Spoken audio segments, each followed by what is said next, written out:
Se você puder, abre a sua Bíblia aí comigo, João, Evangelho de João, capítulo 10, verso 9.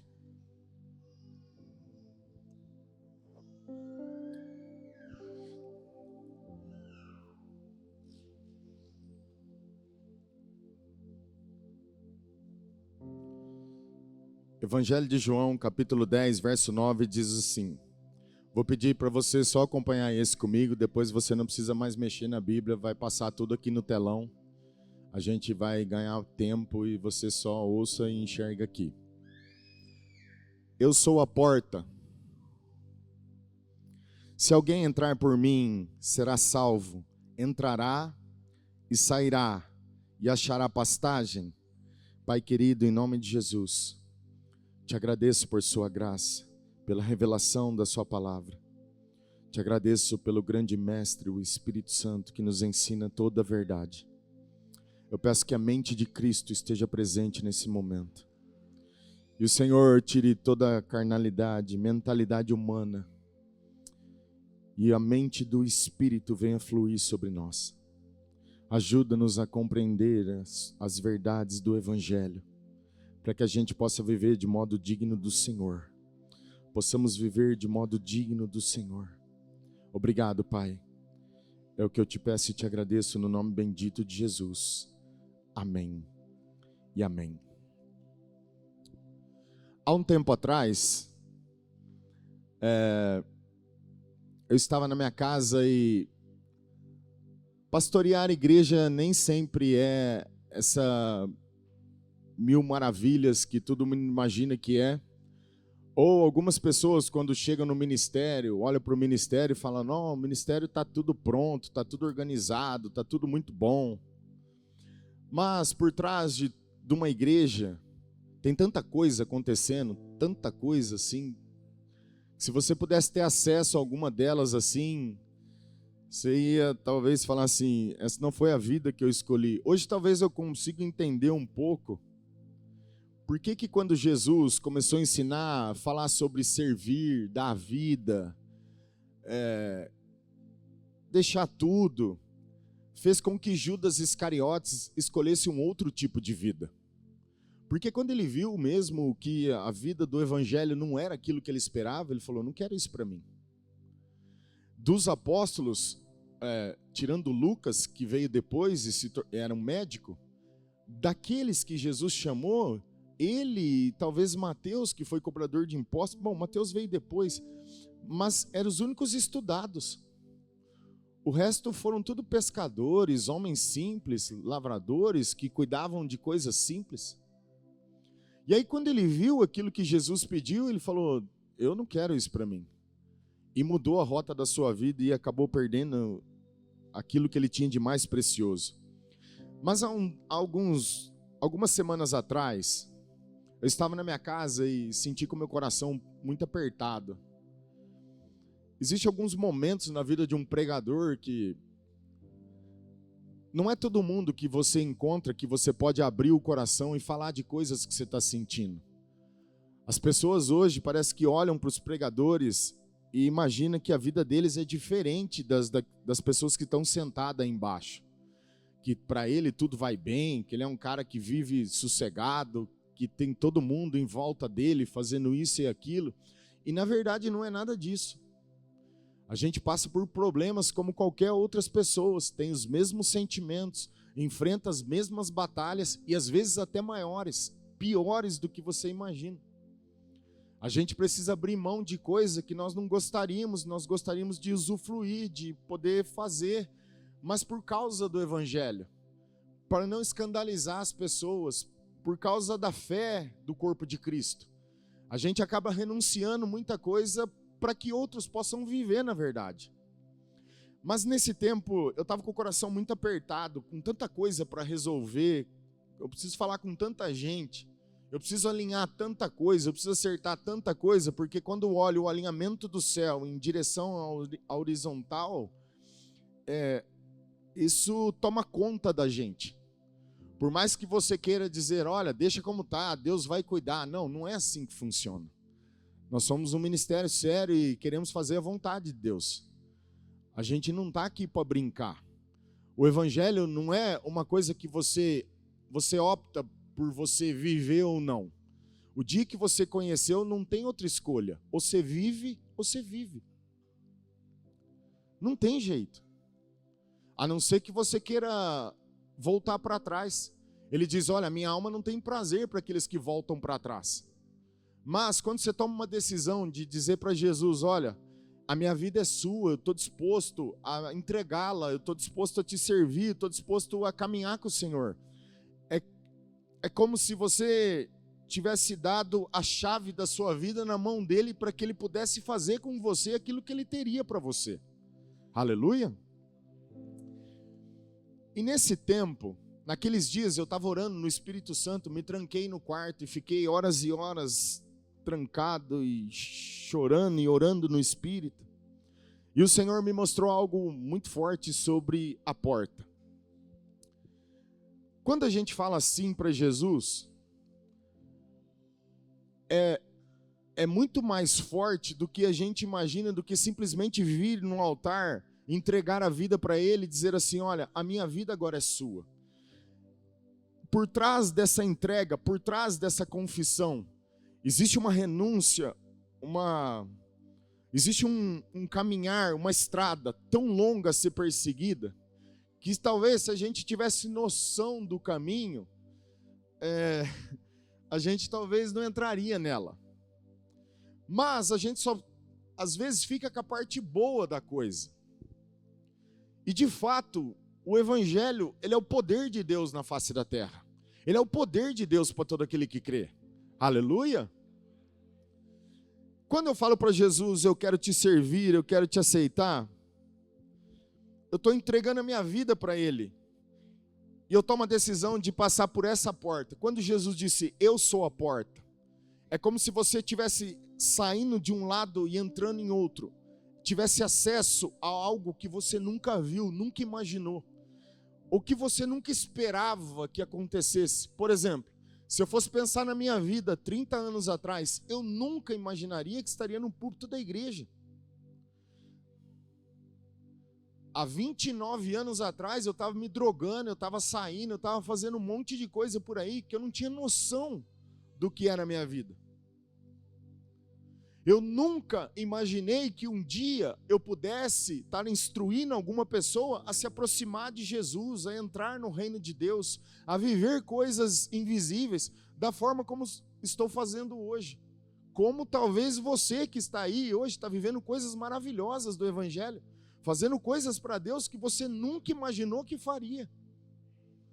Mas o dia que eu decidi entrar por essa porta, é como se nós tivéssemos acesso a um reino invisível, de uma forma tão gloriosa, que ele não só mudaria o seu programa de domingo à noite, mas ele mudaria você de dentro para fora. E essa mudança, ela é tão poderosa, que ela faz você abrir mão daquilo que você tinha sonhado, planejado, aquilo que você tanto almejava um dia. Quando você coloca numa balança os planos de Deus, a vontade de Deus e as coisas que você amava, que você tinha afeição por elas, aquilo se torna ódio perto do que Deus tem para você. E naqueles dias eu estava um pouco triste, me sentindo sozinho. Porque eu não tinha ninguém para abrir meu coração, eu não tinha ninguém para me falar alguma coisa. Na verdade, eu teria se eu tivesse ligado para alguém.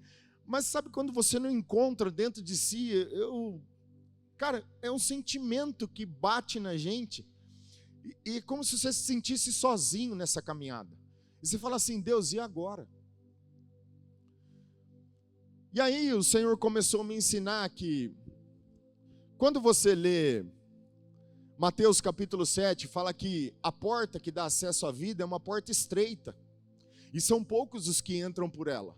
Depois você pode ler isso, Mateus capítulo 7, 13 e 14 fala isso. Só que o texto anterior fala sobre Jesus ensinando sobre a oração, o que mostra pra gente que o que nos leva para dentro dessa porta, o caminho da oração, vai te revelar o que tem dentro dela. Coisas que você nunca imaginou, que você nunca viu, mas é que por meio da oração elas seriam reveladas e trariam à tona o que os nossos olhos nunca viu. Então eu quero que você entenda e foque numa coisa comigo nessa noite. O que Deus instruiu meu coração, quero tentar instruir você, porque eu tenho certeza que todos nós passamos por isso. Quando você entrou no Evangelho, você estava dizendo para Deus que ia confiar os cuidados da sua vida nas mãos dele. E você precisa crer nisso de verdade. Porque se você não crê nisso, talvez você nunca tenha passado por essa porta. Você até viu ela. Você até sabe o que pode, talvez imagina o que vai encontrar através dela. Mas se você passou e não entendeu que entregou a vida para que ele cuide de você, certamente é como se você tivesse um pé para dentro e o outro para fora. E como meio termo não existe, ou você é quente ou você é frio, não dá para ficar morno, é sofrimento na certa. O Evangelho, na verdade, é a morte do seu ego, do eu, é renúncia. O Evangelho vai te levar para um caminho de oração. Tudo isso se resume na cruz, e se você não carregar a sua, você também não vai viver o Evangelho.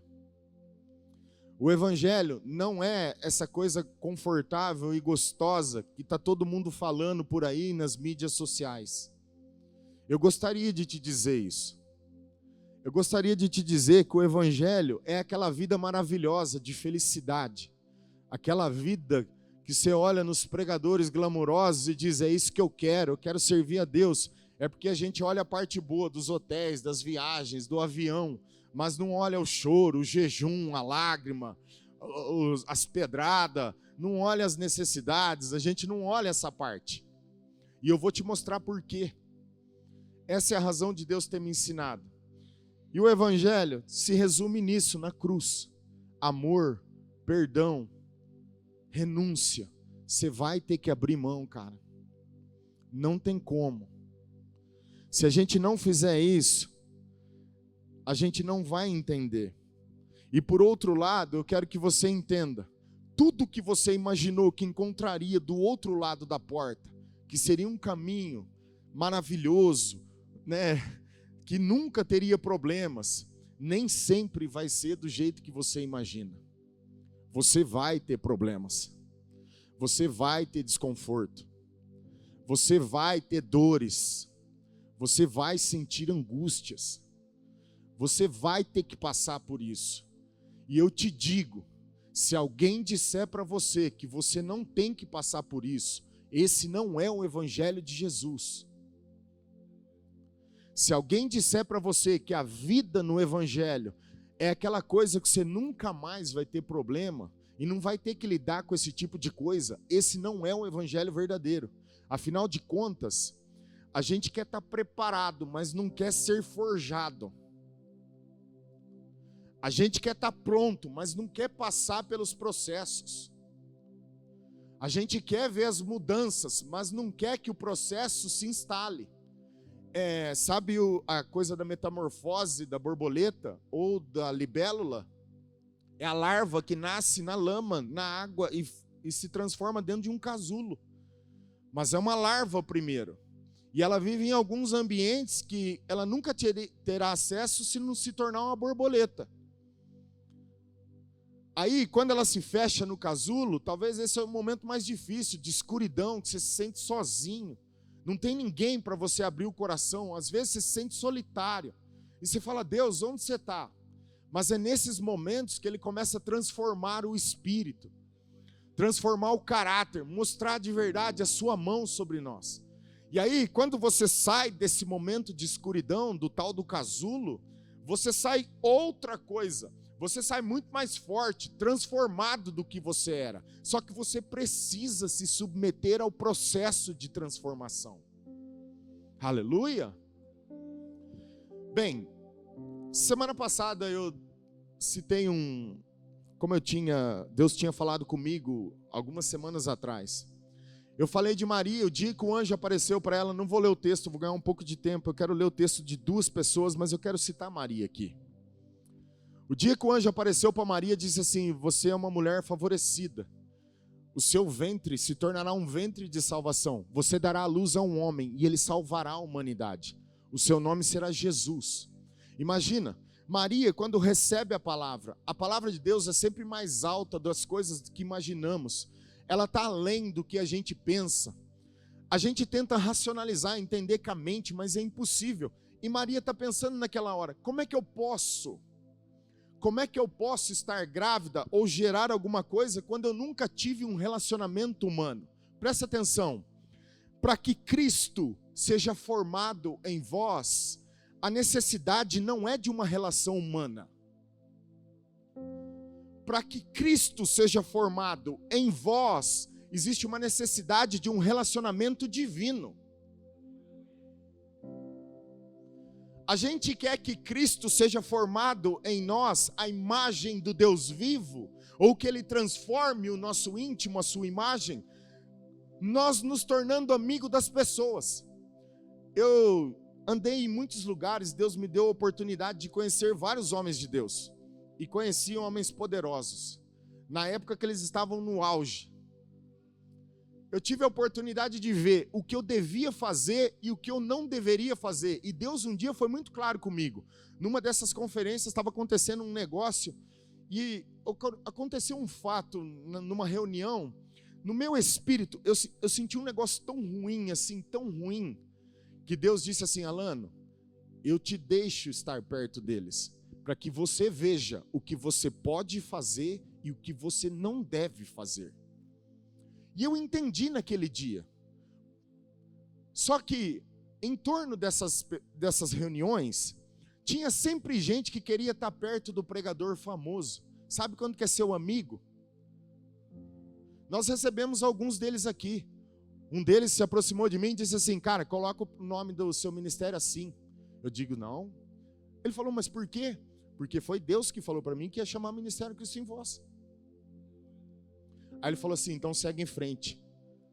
Ele falou, cara, você tem identidade. Sim, eu apenas estava obedecendo a Deus. Foi Deus que falou comigo. E eu não coloquei o nome do ministério que ele me pediu, porque eu sabia o que eu deveria fazer e para onde eu iria. É claro que eu era só um feto, uma pequena árvore como somos hoje. Mas eu tinha identidade. Mas no meio de tudo isso aí, você viu os caras querendo sempre chegar perto dos pregadores e se tornar amigo deles. Ou você tem o telefone dele? Ou você tem o telefone... Cara, qual que é o problema? Aí, eu sei por que eles querem fazer isso. Sabe por quê? Porque quando você diz que é amigo do tal pregador, eles acham que você vai associar esse cara. Só que a unção que está do cara não é a unção que opera em você.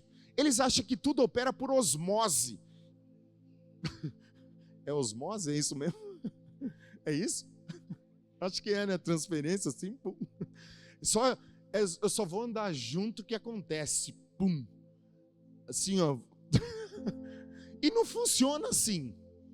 O texto está dizendo, quando Maria chocou, disse, como que eu posso gerar algo quando nunca me relacionei com homem algum?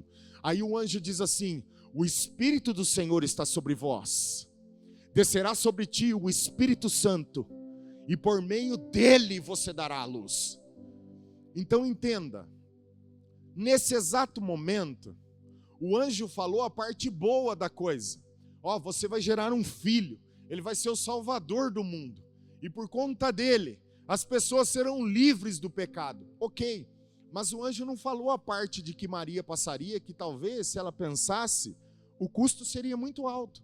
Quando Maria está grávida, você sabe o que é uma mulher chegar no judaísmo e falar para o marido dela, eu estou grávida, mas como assim? Você está noiva comigo e você está grávida?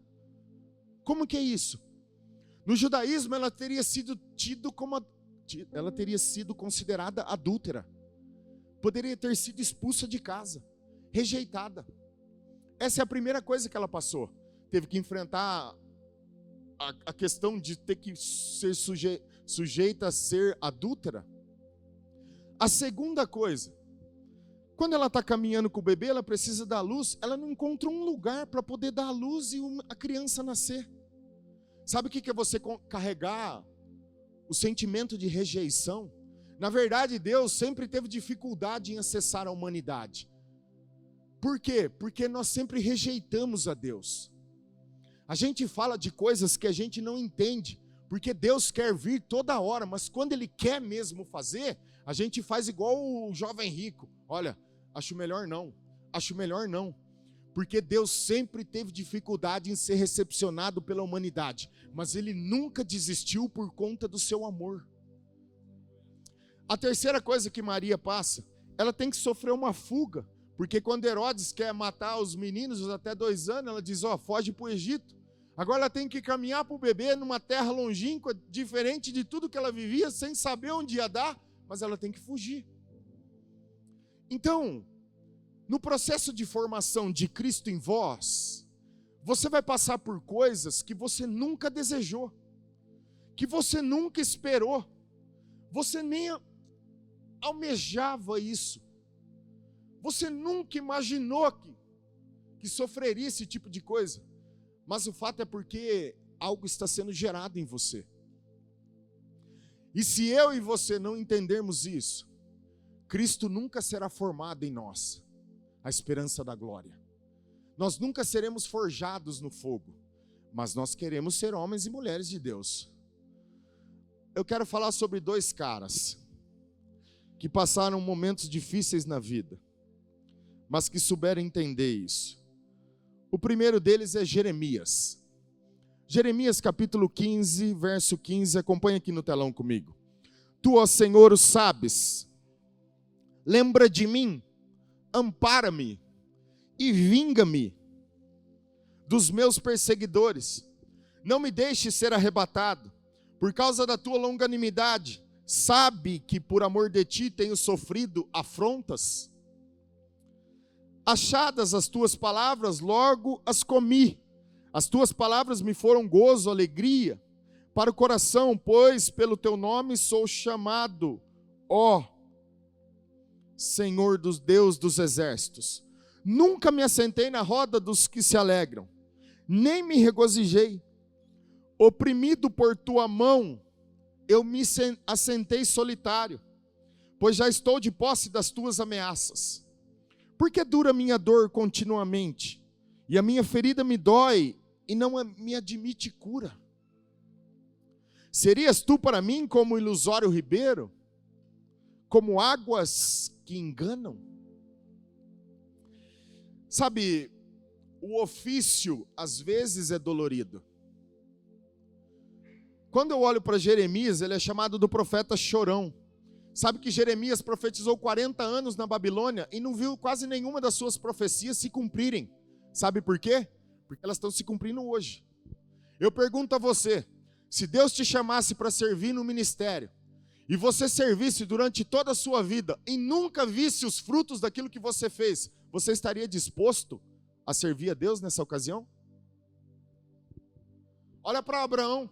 Abraão, você é pai de multidão. Você vai ver muitos filhos. Abraão teve um, porque o outro não é considerado. Ele disse, leva o teu único filho para o monte. Deus só considerou Isaac, mas ele só viu um. Você faria o que Deus pediu para Abraão, entregar o seu único filho para ver uma multidão salva? E Abraão o veria posteriormente, 4.000 anos depois. Aí se pergunta, como que ele fez isso? Abraão está recebendo seus filhos até hoje. Aleluia! Mas no tempo em que ele viveu, ele fez uma aliança para desfrutar de um, para depois, posteriormente, receber aquilo que ele se propôs a servir. A questão é a seguinte: quando Deus nos chama para o reino dele, para o evangelho, servir o corpo de Cristo, às vezes, ou quase sempre, o ofício é dolorido. Nós vamos passar por coisas que nunca desejamos. O cristianismo, a própria palavra de Deus, vai gerar em nós perseguição, angústia, por causa da semente que está caindo no solo do coração. E é isso que as pessoas não entendem, porque o diabo trabalha justamente nessa parte. Não sendo elas fundamentadas sobre o caminho, quando essas coisas vêm sobre elas, ele arranca a palavra do coração delas, elas não têm estrutura para suportar o que elas estão sofrendo. Aí, entre o princípio e a felicidade, eles abandonam o princípio para tentarem ser felizes. Só que estão caminhando para o inferno. Esse é o problema. E é isso que as pessoas precisam entender. Nós estamos vendo a vida de Jeremias como um profeta de Deus. Me parece que a sua oração é meio queixosa. Está falando um monte de coisa aqui, nada legal. Solitário, não me assentei nas rodas de ninguém, fiquei sozinho, estou me sentindo rejeitado. Pela sua longanimidade, não estou vendo a sua mão operar. Por causa do seu amor e do pecado desse povo. Ei, até quando? Não me admite escura? Não me permite sair desse lugar? Eu não sei você, mas você já passou momentos na vida que você orou por muito tempo, você foi orando, e você fala assim, parece que isso não muda. Já sentiu algo dessa natureza? Quantas vezes você entrou numa circunstância e parece que num ciclo vicioso nunca saiu? É o mesmo quadro que se repete. É o mesmo quadro que vai fluindo. E aí você começa a se queixar, Deus, o Senhor não está vendo? Ô Deus, onde você está? Como se Deus tivesse culpa de alguma coisa. Mas o fato é que acontece, em alguns momentos parece que a gente se sente sozinho. Porque servir a Deus de verdade vai gerar em nós angústia. Vai gerar em nós o tipo de sentimento que a gente não esperava. Mas isso é por causa do que você carrega. Não é simplesmente, às vezes, por conta daquilo que você fez de errado. E a gente vai entender isso. Mas, por não entendermos isso, a gente acaba desistindo do caminho. Presta atenção. O profeta parece estar se queixando do tempo difícil. E não tem ninguém para ele falar também. Eu queria ter um amigo para poder encostar o ombro e dizer, olha, estou passando por isso, estou passando por aquilo. Eu queria ter alguém para abrir o coração, mas ele não encontra. Quantas vezes a gente se sente assim? Mas eu também quero falar para você que todo esse sentimento que permeia a gente não passa de um sentimento na alma, que não tem nada a ver com fé. É um sentimento. Fé não é sentimento. E isso não significa que Jeremias não tem fé. Eu só estou te mostrando que ele está num momento da alma. Que dá em todo mundo sente. O problema não é sentir isso aqui, o problema é quando você sente o que sai no procedimento, porque é inevitável você não sentir, mas é como você lida com o sentimento, é como você posiciona, é como você reage, aí a fé se manifesta. Porque quando você decide dar um passo em obediência às Escrituras, o poder da fé destrói tudo isso que você está sentindo. Isso eu te garanto. Bem, atenta para as coisas que ele diz. Primeiro, parece que está rejeitado, carente, impaciente, clamando por uma intervenção divina, e vendo que a longanimidade de Deus está segurando a coisa, Deus não se move. Parece que Deus está retardando o processo. Você já deve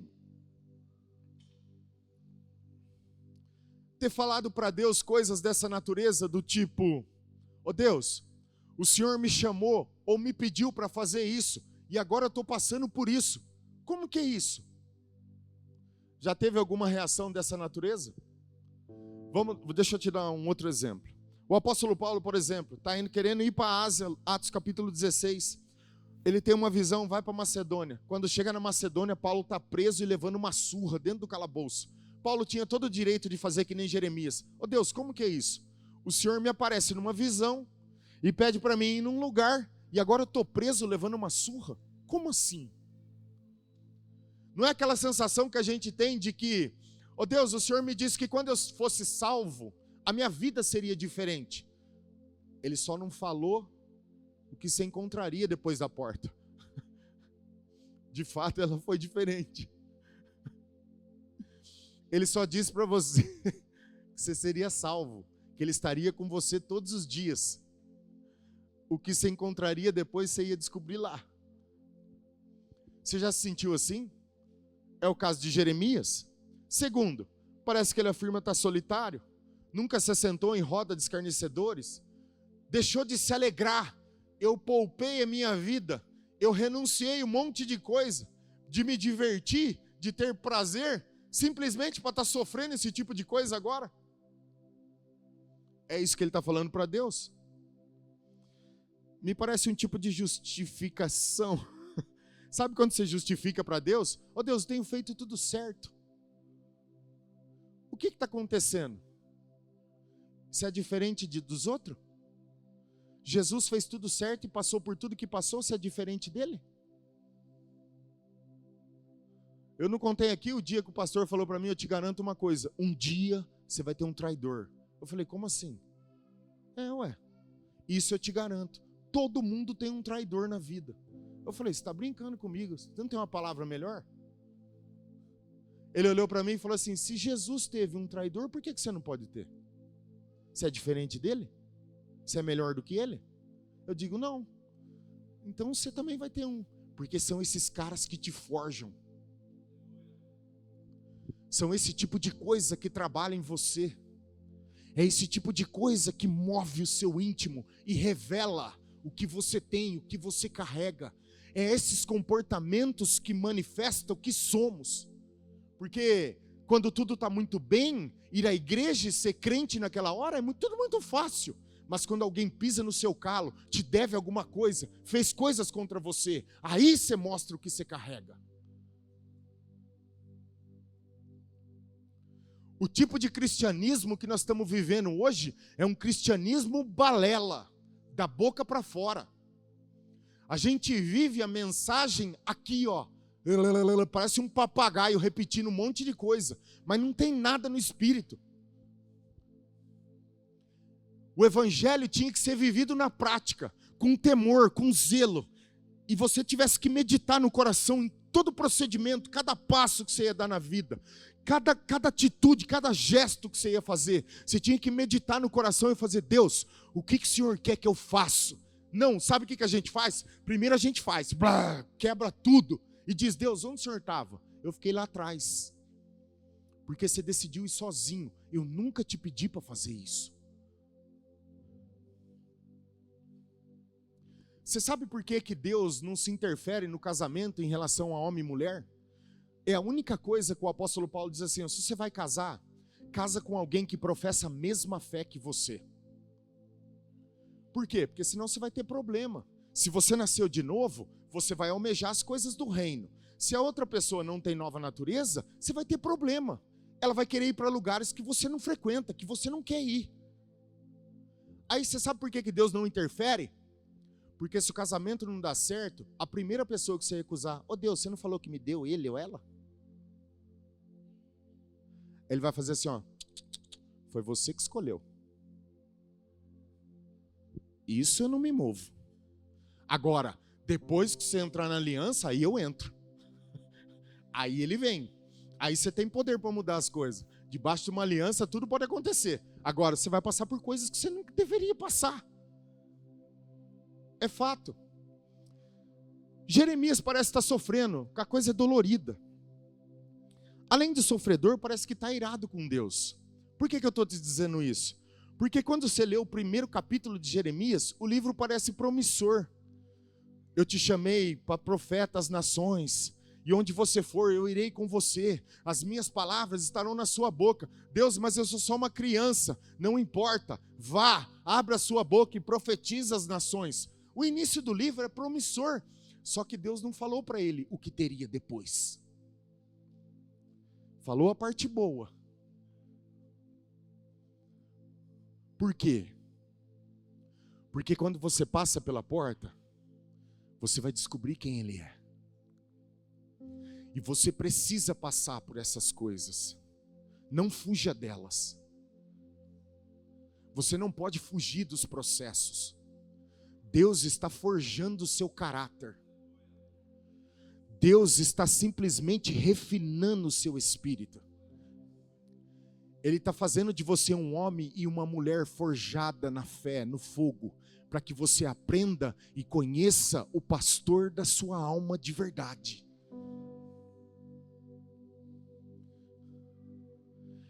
No começo parecia tudo muito bom, mas nem sempre é do jeito que a gente espera. Não vai ser. E parece que se tornar amigo de Deus, isso vai implicar em você ter inimizades com algumas pessoas. E está tudo bem. Jesus disse que você seria odiado por causa do seu nome. Não importa. Você não foi chamado para agradar as pessoas. Eu nunca vi, cara, tanto crente etiqueta que existe nesses últimos dias. Chamar de crente etiqueta, para não falar outra coisa. Um dia, T.L. Osborne foi pregar na Tailândia. Você sabe que um homem que operava em milagres. Ele levantava as crianças mortas. Pai, graças te dou. O choro vinha. Uma criança sem rosto, uma vez na África. Sem olho, sem nariz, sem nada. Uma muçulmana diante de 200 mil muçulmanos.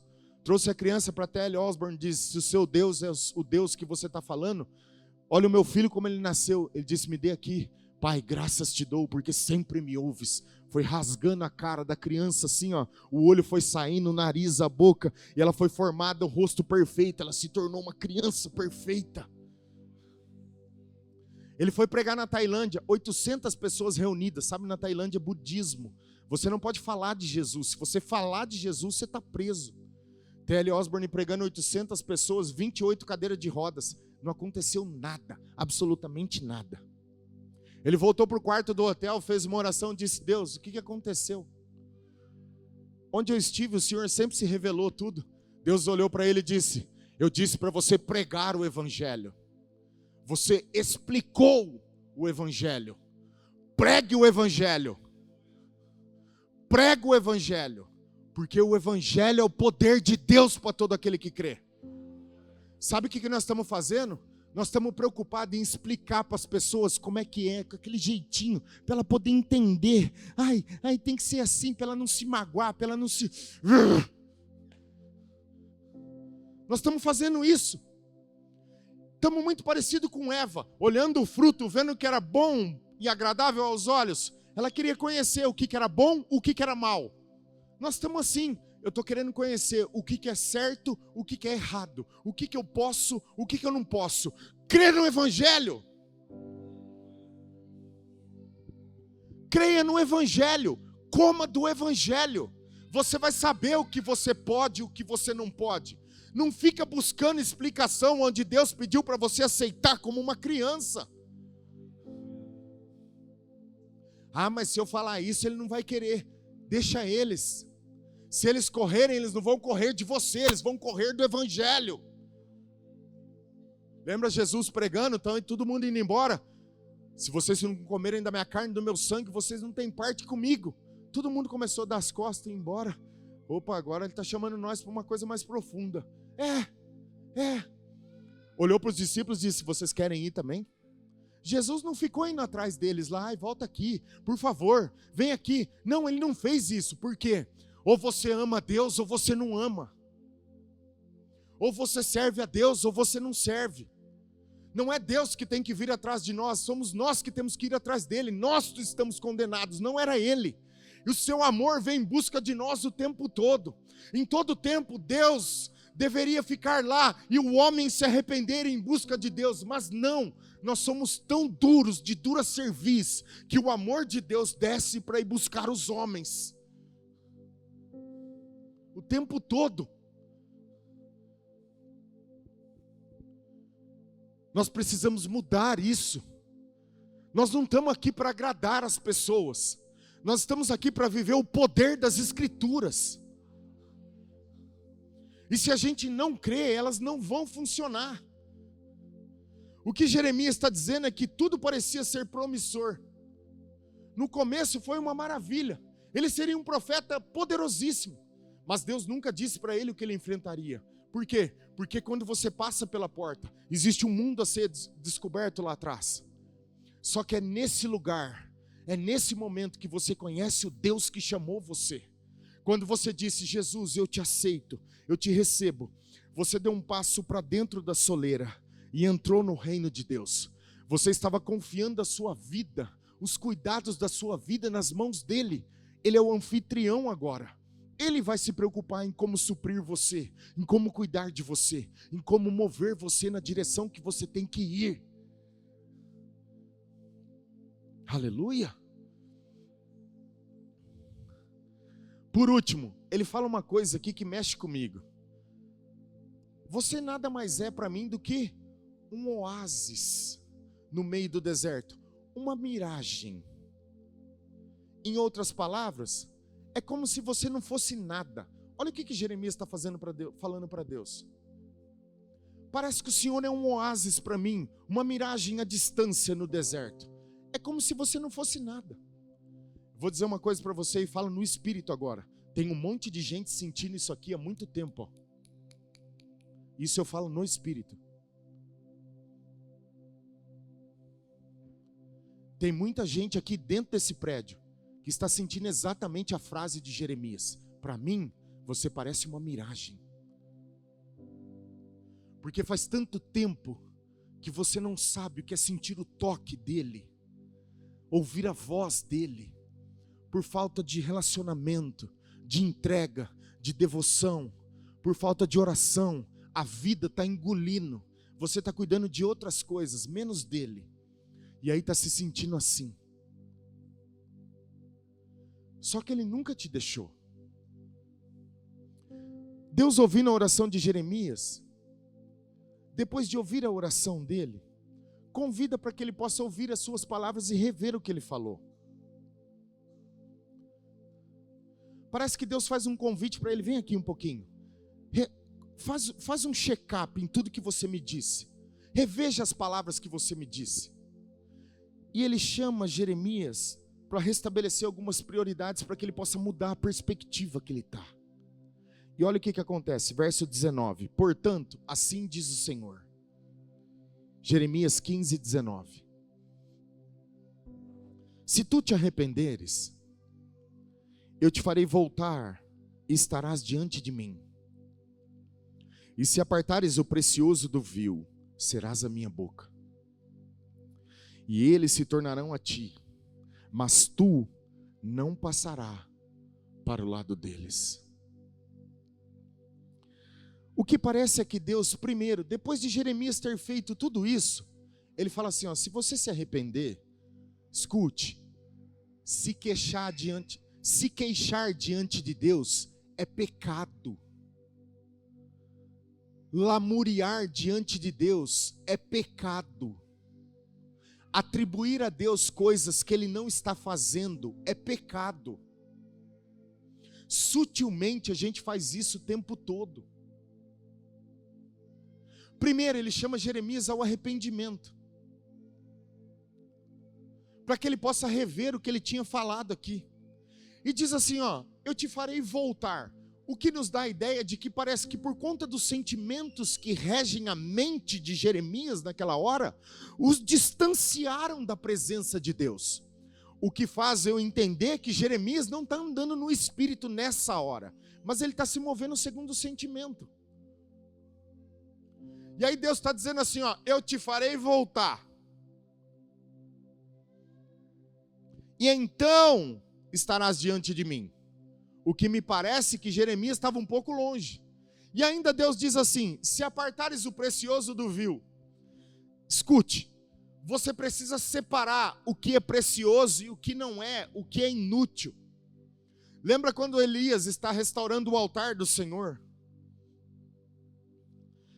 A primeira coisa que ele faz, quando ele começa a colocar as pedras, ele faz um rego em volta do altar. Lembra disso? 1 Reis, capítulo 18, não me lembro o versículo agora, mas ele faz um rego em volta do altar e enche com água. O que Jeremias está fazendo? Ele está separando entre o santo, o altar e o vil. Os profetas de Baal, ele está fazendo uma linha divisória. E é isso que nós precisamos definir como cristãos. Você precisa entender o que é prioridade para você e o que não é. Porque o que você carrega te faz ter uma vida diferente hoje. Você não pode mais viver de qualquer jeito, você não pode mais fazer o que você fazia, você não pode falar as coisas que você falava, você não pode se vestir talvez como você se vestia, você precisa ser diferente.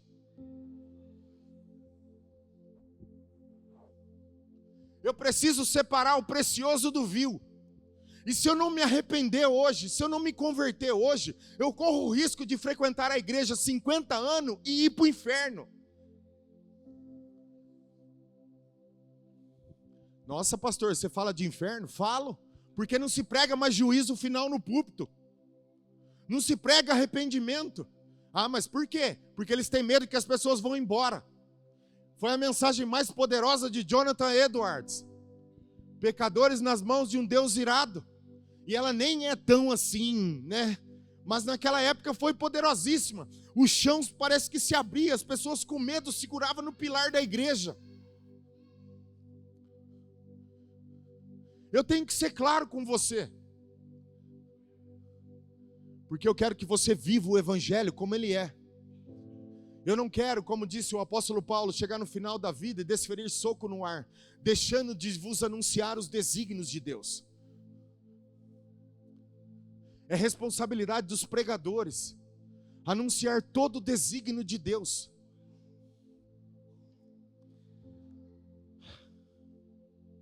Separa o precioso do vil. Tem coisa na sua vida que é um monte de lixo que entulharam em você. Colocaram um monte de coisa para você fazer que não vai te levar em lugar nenhum. Para com isso aí agora. Você está se distraindo com coisa que Deus nunca pediu para você fazer. Está deixando prioridades. Tem gente trabalhando 20 horas e não passa tempo com a família. Está deixando de fazer o que deveria ser feito, as prioridades está deixando de lado, não está gastando tempo com Deus, não está orando, não está lendo Bíblia. Sabe o que o pastor Benihim falou lá em São Paulo? Voltem a ler a Bíblia. Uma vergonha, isso é uma vergonha para o cristianismo. Um cara depois de um século 21, de lá de trás tem que vir lá na frente e falar assim, voltem a ler a Bíblia. É uma vergonha, sabe por quê?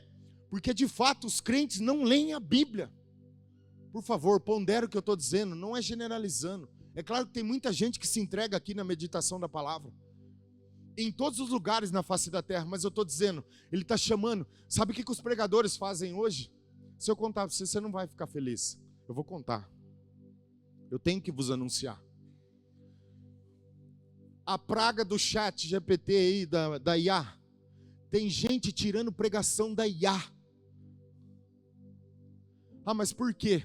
Você pergunta por quê? Não tive tempo de preparar. Não, você está brincando comigo. Você é um hipócrita de mão cheia. Leonard Ravenhill falava, se você não ora pelo menos 2 horas por dia, nem suba no púlpito para falar de Jesus.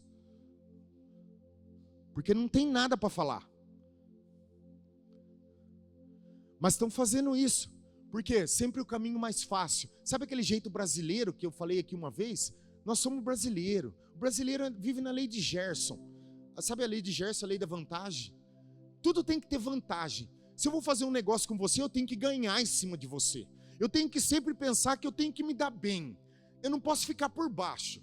Se eu ficar por baixo, aí eu estou perdendo. E Jesus falou, cara, se pedir a túnica, dá a capa também. Pelo amor de Deus. Mas ao invés da gente moldar a Bíblia, a mente segundo a palavra de Deus, a gente está moldando segundo os padrões da sociedade.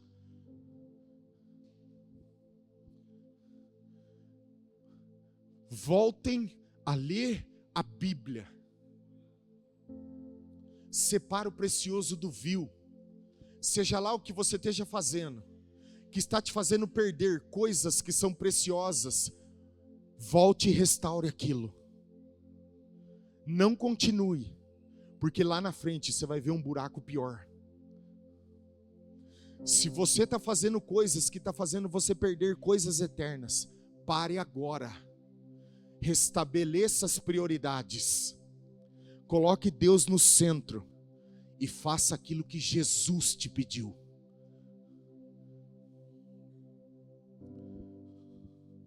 Se você está perdendo algo debaixo daquilo que o Senhor um dia te deu, Seja lá o que você precisa abrir mão, abra mão de tudo.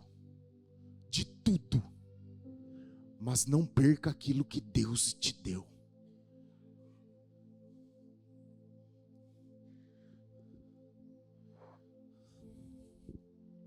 Meu Deus, segura o relógio.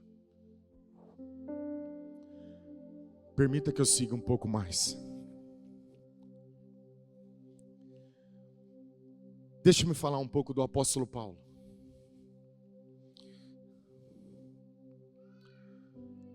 Paulo tem uma visão de Jesus um dia.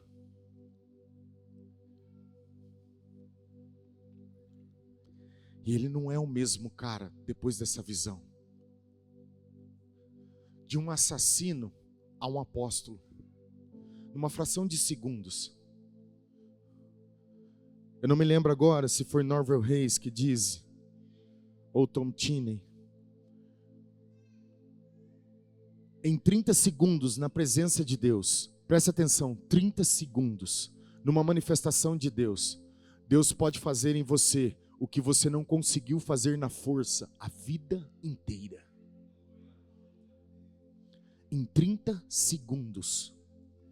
Se você tiver uma visão clara dele, Jesus Cristo, o que Deus pode fazer em 30 segundos, você não conseguiu fazer na vida toda.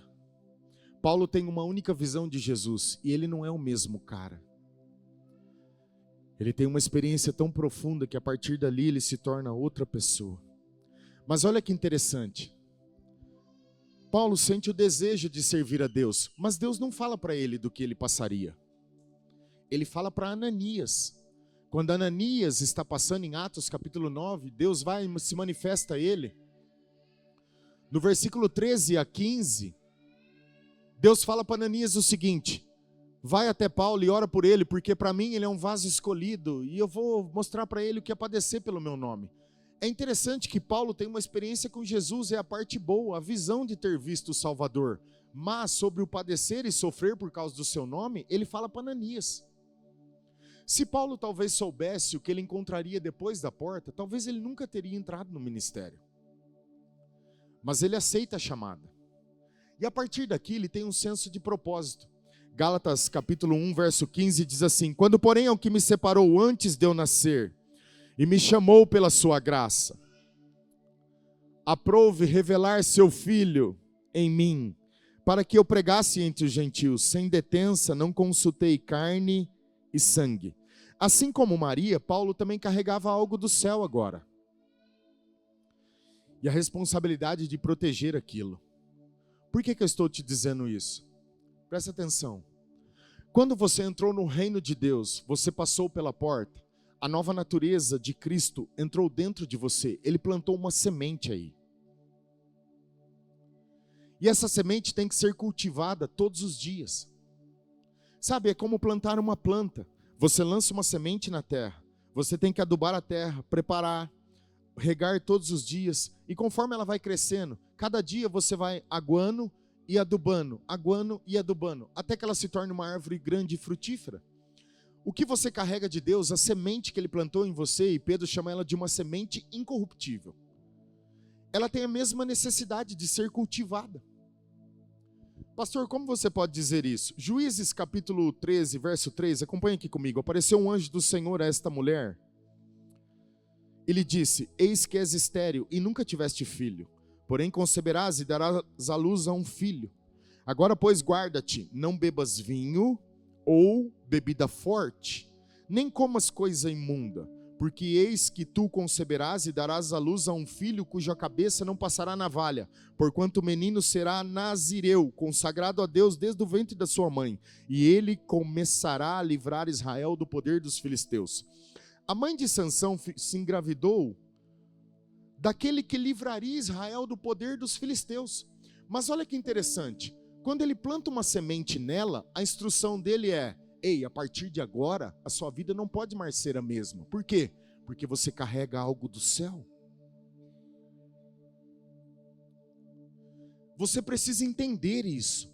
O dia que você passou pela porta, ele plantou uma semente em você. E você não pode mais viver a vida de qualquer jeito. Por quê? Porque você carrega algo divino. Qualquer coisa que você faça fora do plano ou do projeto divino, você corre o risco de abortar a semente. É por isso que existe uma necessidade de nós recebermos instrução direta do Espírito Santo, como aquele que instrui a nova natureza e nos ensina o caminho que devemos seguir. O que as pessoas estão fazendo é, depois de aceitarem a Jesus, o estilo de vida delas continua sendo a mesma, porque elas não têm noção do que elas carregam. A mãe de Sansão recebe a instrução para ter cuidados específicos. Ouça, uma mulher grávida, antes dela engravidar, ela fazia um monte de coisas.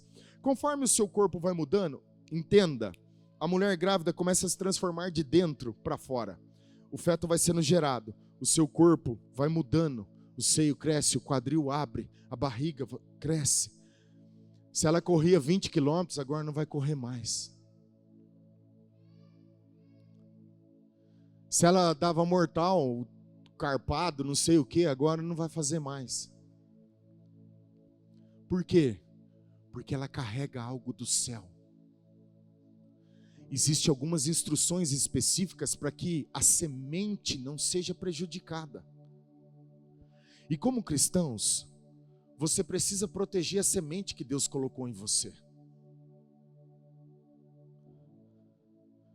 Ele disse para você entrar pela porta, que você encontraria pastagem e um bom pastor lá do outro lado. Mas ele não disse a você o que você enfrentaria. Por quê? Porque ele disse que estaria com você todos os dias da sua vida. O apóstolo Paulo, não é diferente de Maria, passou pelas mesmas coisas que nunca desejou, a ponto de estar à beira da morte. Por quê? Porque ele gerava algo do céu, mas o que ele tinha dentro dele o impulsionava a não desistir, a não parar, a nunca voltar atrás e sempre avançar. Por isso ele disse: eu caminho para o avanço do evangelho, porque aquilo que estava dentro dele movia ele para frente, e levava ele nos lugares onde ele tinha que ir. Deixa eu acelerar aqui rapidinho. Primeira viagem de Paulo, Atos capítulo 13, verso 50, diz assim: mas os judeus instigaram as mulheres piedosas da alta posição e os principais da cidade e levantaram perseguição contra Paulo e Barnabé, expulsando-os do território. Primeiro, Paulo é expulso. Segundo, Atos capítulo 14, versos 5, de 4 a 6.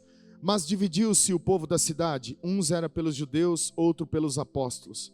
E como surgisse um tumulto dos gentios e judeus associados com as suas autoridades para ultrajar e apedrejar. Segunda viagem, Paulo quase apedrejado e ultrajado. Terceira, Atos 14, verso 18 e 19. Dizendo isto, foi ainda com dificuldade que impediram as multidões de lhe oferecerem sacrifícios. Sobrevieram, porém, judeus de Antioquia e Icônio, instigando as multidões, ou apedrejando a Paulo, arrastaram-no para fora da cidade, dando-o por morto. Terceira viagem, Paulo é apedrejado, quase morto. Alguns estudiosos dizem que o apóstolo Paulo morreu aqui, ele ressuscitou no poder de Deus. Não digo eu, os estudiosos dizem que houve o poder da ressurreição aqui. Eu te pergunto, quando Paulo viu Jesus, ele viu a coisa gloriosa. Mas Jesus nunca disse para Paulo que ele passaria. Só disse: entra pela porta. Mas falou para Ananias o que Paulo passaria. Se Deus pudesse dizer a você as coisas que você enfrentaria ou está enfrentando hoje, talvez lá atrás você nunca aceitaria o desafio de caminhar no evangelho. Você nunca imaginaria que estaria aqui. Mas existe uma razão pelo qual a gente passa por isso. Por quê? Porque é simplesmente para revelar o que você carrega. É como arrumar um pneu furado. Sabe, você já viu, você já foi nesses borracheiros? Quando ele vai arrumar o pneu, ele enche o pneu e afunda ele na água. Aí, ele tira ali, o afundar na água é só para revelar onde está o problema. Ele tira o pneu da água, arruma o pneu, ele enche de novo e afunda de novo. Só que agora ele verifica que tudo está bem. Então, primeiro, ele te afunda para mostrar a você o que precisa ser mudado. Quando você passa por adversidades na vida, são nesses momentos que você descobre o que tem que ser diferente, o que precisa ser transformado. É aí que você descobre se o que você tem é fé de verdade ou mero conhecimento. Segundo, ele te afunda depois, mas não para mostrar o que foi, não para mostrar o problema, e sim para mostrar o conserto que foi feito. Agora para revelar o trabalho dele em você. Aleluia! É por isso que a gente passa por esses momentos, para revelar aquilo que você carrega do céu. Olha que interessante. Em João, no capítulo 10, verso 9, diz assim: eu sou a porta, se alguém entrar por mim, será salvo. Entrará, sairá e achará pastagem. O ladrão vem somente para roubar, matar e destruir. Eu vim para que tenham vida e a tenha em abundância. Mas presta atenção, eu sou a porta, quem entrar por mim, achará pastagem. O que Deus queria que você descobrisse do outro lado? Que apesar desses momentos, Ele é o bom pastor e não deixaria que nada acontecesse com você. Lembra que eu falei no início da mensagem? Quando você disse sim para Jesus, você estava entregando a vida para Ele, os cuidados da sua vida, e confiando que seja lá o que for que nós precisamos, Ele estaria junto conosco, Ele cuidaria de tudo, das nossas necessidades, enfermidades, Ele cuidaria de qualquer coisa que você passasse nessa vida. Salmo 23 diz assim: o Senhor é meu pastor e nada me faltará. Me faz caminhar em pastos verdejantes até as águas tranquilas. Ele só estava querendo mostrar como o bom pastor trabalha, como você pode encontrar o bom pastor. Só que você precisa se entregar aos cuidados do pastor. Encontrar pastagem é você descansar no Evangelho, crendo que Ele é o poder de Deus para você, e tudo aquilo que Ele disse, Ele vai cumprir. Aleluia! Eu preciso acreditar nisso, eu preciso crer nisso, porque eu não sei se você já teve a oportunidade de viajar e ver um rebanho de ovelhas pastejando aí, sendo pastoreado nas montanhas. Você passa, está todas as ovelhas de cabeça baixa. Por que elas podem comer tranquilamente? Porque tem um pastor velando, zelando pela vida delas. Eu digo mesmo a você, seja lá qual for o problema, você pode descansar nele. Você pode crer que Ele é, porque o guarda de Israel não dormitas. Ele disse: eu nunca te deixarei, jamais te desampararei. Você pode descansar, porque quando Ele disse que é o seu pastor, Ele realmente é o seu pastor. Depois Ele disse assim: eu te faço ir às águas tranquilas. Sabe que os arquitetos trabalham com uma ferramenta chamada espelho d'água. É para você espelhar a obra feita, a obra completa. Já viram alguma coisa sobre isso? É você jogar a obra perfeita, completa do outro lado, para você ter uma visão de como vai ficar. O que ele estava dizendo? Quando você pode descansar em Deus, você encontra uma água tranquila, ela reflete o seu rosto. A imagem de quem você é, do que você se tornou em Cristo. Essa é a ideia de Deus. Todo o trabalho do Espírito Santo e da Palavra de Deus é de refletir a imagem de quem Cristo é em você, a esperança da glória. E é tão interessante que quando você olha para uma água tranquila, você não só enxerga você, mas você enxerga tudo que está ao seu redor. Em outras palavras, ele está dizendo, se ele consegue te conduzir a esse lugar, você consegue ver claramente o que Cristo é em você e o que você se tornou em Cristo, a obra completa, e você pode descansar nele. Só que se você agitar as águas pelos cuidados da vida e com preocupação, angústia, ansiedade, você não consegue enxergar nada, porque a imagem fica interrompida. Ele disse, se você passar pela porta, eu sou o bom pastor. Eu vim para dar a vida a vocês. E não é uma vida qualquer, é a vida abundante. A abundância é o modo de Deus. Sabe o que é abundância ao modo de Deus? É a plenitude de tudo que Ele é. Aleluia! Eu não posso aceitar nada menos do que isso. Ah, mas é a vida. Que vida? A vida é essa que Ele está dizendo. Me deixa concluir, me dá 5 minutos. Nunca acredita num pastor quando ele pede 5 minutos. Só para a gente fazer de conta que está acabando. Mas tá, eu já pulei muita coisa. Escute. Às vezes, você está passando por coisas agora, nesse momento, e está se questionando. Você está se questionando e dizendo: Deus, o que está acontecendo? Eu estou me sentindo sozinho. Parece que o Senhor não está vendo. Para mim é como um oásis no deserto, uma miragem. Eu não te vejo. E a gente acha que porque passa por esses momentos é porque fizemos alguma coisa errada. Nem sempre é por coisas erradas. Às vezes pode ser que sim, mas às vezes pode ser que não. Eu vim dizer para você hoje, e animar o seu coração, que você fez a melhor escolha da vida quando decidiu passar pela porta.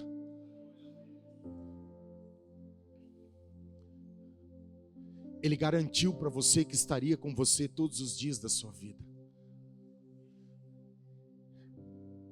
E isso, ninguém vai roubar de você.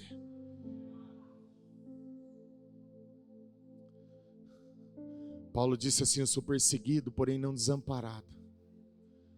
Abatido, mas não desanimado. Perplexo, mas eu não parei. Eu entrego o meu corpo todos os dias à morte. Ainda que o meu homem exterior se corrompa, o meu homem interior se renova todos os dias. Porque eu não olho pelas coisas que eu vejo, que são momentâneas, mas eu olho para aquelas que são eternas e não são temporárias, são elas que me renovam. Eu vim animar o seu coração hoje e dizer para você que você estava certo.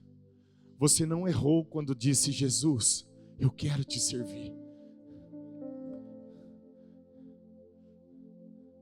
Você não errou. Você não errou.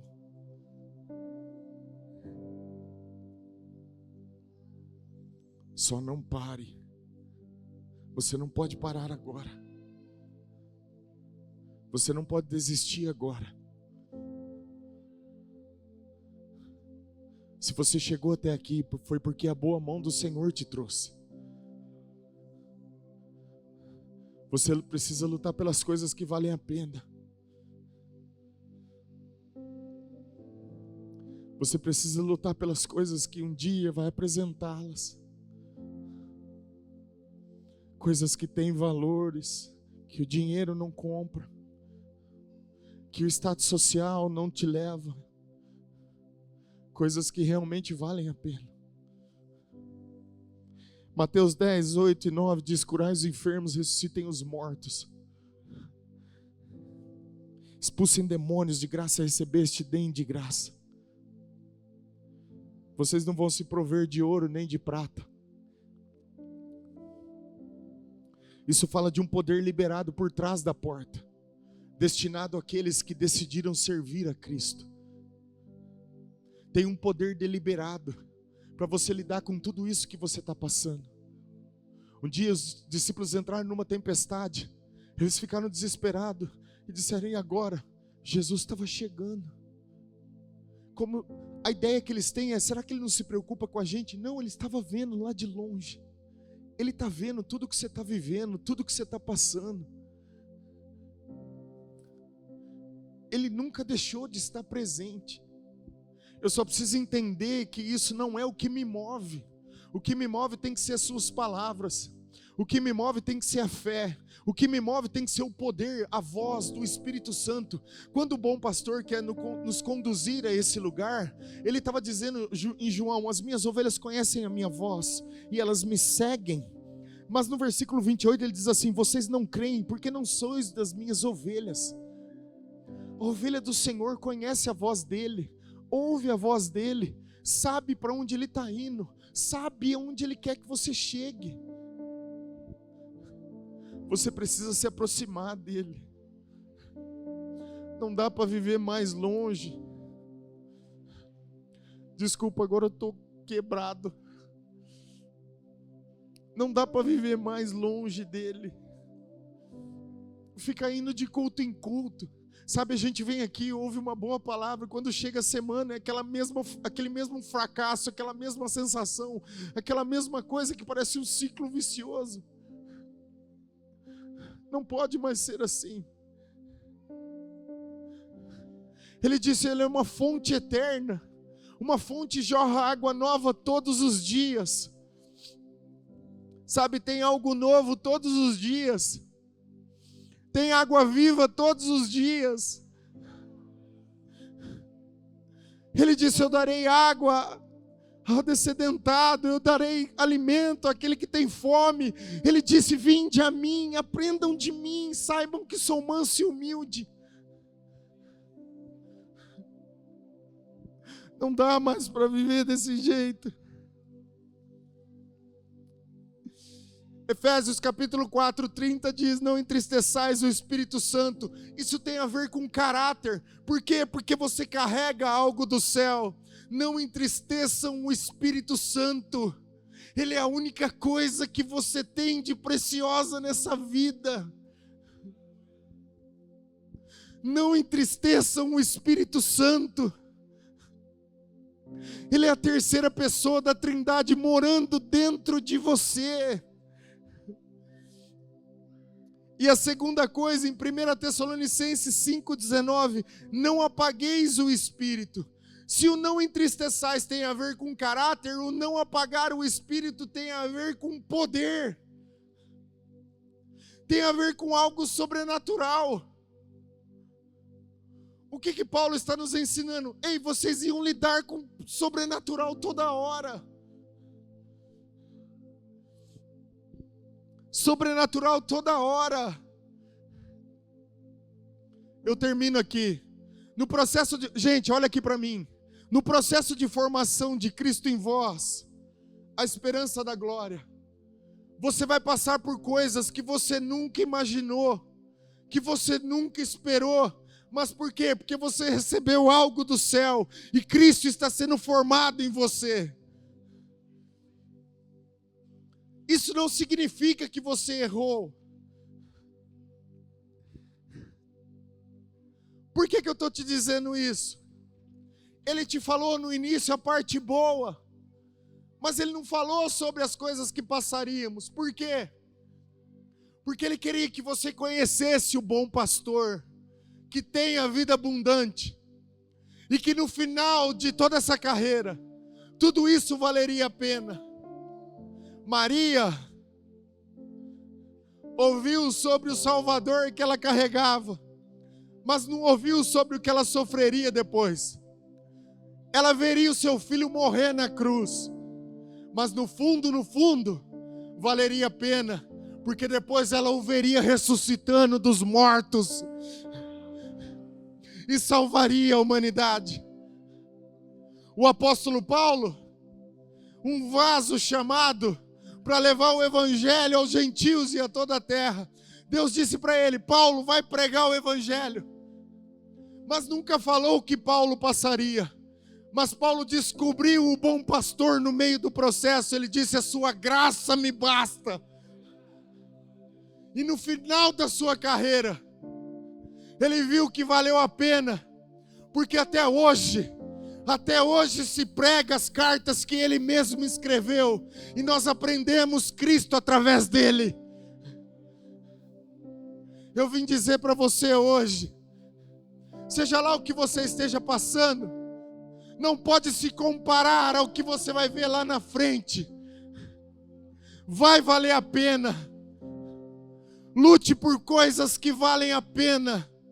Lute por coisas eternas. Não perca aquilo que Deus te deu. Como você faz isso? Observando a palavra de Deus, orando no Espírito Santo todos os dias, adorando a Deus, considerando a palavra de Deus, não olhando para as circunstâncias, mas olhando para aquilo que Deus prometeu a você. Quando Cristo estiver formado em vós, você vai ver a esperança da glória.